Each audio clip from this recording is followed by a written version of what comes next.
റജീസ് on ടേസ്റ്റിലേക്ക് എല്ലാവർക്കും സ്വാഗതം. ഇന്ന് ഞാൻ ഒരു ബ്രെഡിൻ്റെ റെസിപ്പിയുമായിട്ടാണ് വന്നിരിക്കുന്നത്. സിമ്പിൾ ആണ്, എന്നാൽ വളരെ ടേസ്റ്റിയുമാണ്. എല്ലാവരും ഒന്ന് ട്രൈ ചെയ്ത് നോക്കണേ. ബ്രെഡ് കബാബ് ഉണ്ടാക്കാൻ വേണ്ടി ഞാനിവിടെ ഒരു 6 സൈസ് ബ്രെഡ് എടുത്തിട്ടുണ്ട്. അതൊരു പാത്രത്തിലേക്കിട്ട് അതിലേക്ക് ഒരു സവാള കൊത്തിയരിഞ്ഞതും 2 ടീസ്പൂൺ പച്ചമുളക് ചെറുതായി അരിഞ്ഞതും, പിന്നെ 1/2 ടീസ്പൂൺ ഇഞ്ചി വെളുത്തുള്ളി ചതച്ചതും, പിന്നെ 1 ടീസ്പൂൺ വറ്റൽമുളക് ചതച്ചതും, ആവശ്യത്തിനുള്ള ഉപ്പും 1/2 ടീസ്പൂൺ ഗരം മസാലപ്പൊടിയും, പിന്നെ കുറച്ച് മല്ലിച്ചപ്പും, ഇതിലേക്ക് ഇനി ആവശ്യമുള്ളത് കുറച്ച് പാലാണ്. ഒരു 1/2 കപ്പ് പാല് ഇതിലേക്ക് ഒഴിച്ച് ഇത് നല്ലോണം ഒന്ന് കുഴച്ചെടുക്കണം. കട്ടകളൊന്നുമില്ലാതെ കുഴച്ചെടുക്കാൻ വേണ്ടി ശ്രദ്ധിക്കണേ.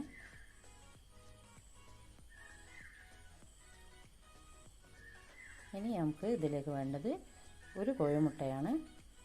അത് ഇതിലേക്ക് പൊട്ടിച്ച് വെച്ച് നല്ലോണം ഒന്നും കൂടി ഒന്ന് മിക്സ് ചെയ്യാം. ഇനി അഥവാ ലൂസായെന്ന് തോന്നുകയാണെങ്കിൽ നമുക്ക് ഇതിലേക്ക് 1-2 സ്ലൈസ് ബ്രെഡും കൂടി ചേർത്ത് ഒന്ന് കുഴച്ചെടുത്താൽ മതി. ഇത് നല്ലോണം ഒരു പിടിയാക്കുന്ന പരുവത്തിലാണ് നമുക്ക് വേണ്ടത്. പിടിയായി കിട്ടുന്ന പരുവം വേണം. ലൂസായാൽ പിടിയാക്കാൻ പറ്റില്ല.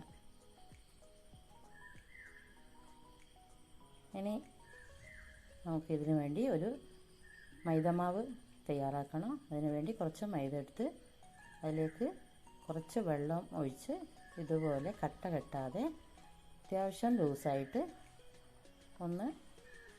ഒരു മാവ് തയ്യാറാക്കിയെടുക്കണം. ഇനി ഈ കബാബ് ഫ്രൈ ചെയ്യാൻ വേണ്ടി ഒരു പാൻ അടുപ്പത്ത് വെച്ച് അതിലേക്ക് വെളിച്ചെണ്ണ ഒഴിച്ച് ചൂടാവുമ്പോൾ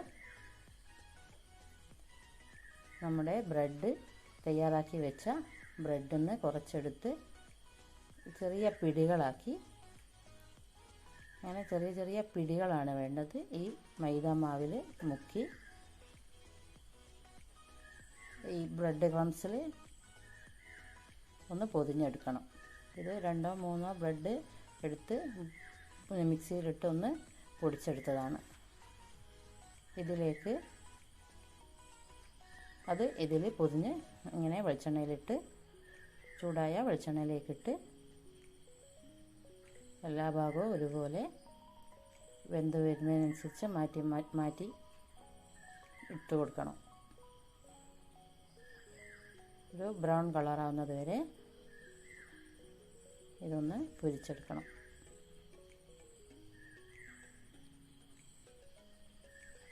അങ്ങനെ തിരിച്ചിട്ട് കൊടുത്ത് ആ ഭാഗവും ഈ കളറാകുന്നത് വരെ പൊരിച്ചെടുക്കണം.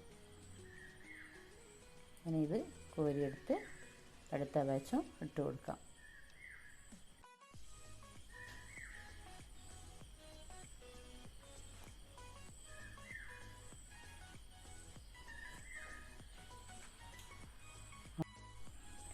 നമ്മുടെ ചാനൽ സബ്സ്ക്രൈബ് ചെയ്യാതെ കാണുന്നവരാരെങ്കിലും ഉണ്ടെങ്കിൽ ഒന്ന് സബ്സ്ക്രൈബ് ചെയ്യണേ. അടുത്തുള്ള ബെല്ലൈക്കണും ഒന്ന് പ്രസ് ചെയ്ത് അതിൽ ഓൾ എന്ന ഓപ്ഷൻ ക്ലിക്ക് ചെയ്യണം കേട്ടോ. അങ്ങനെ നമ്മുടെ കബാബ് ഇവിടെ റെഡി ആയിട്ടുണ്ട്. നോമ്പ് തുറക്കുമ്പോഴൊക്കെ കഴിക്കാൻ പറ്റിയ ഒരു അടിപൊളി സ്നാക്കാണിത്. എല്ലാവരും ഒന്ന് ട്രൈ ചെയ്ത് നോക്കണേ.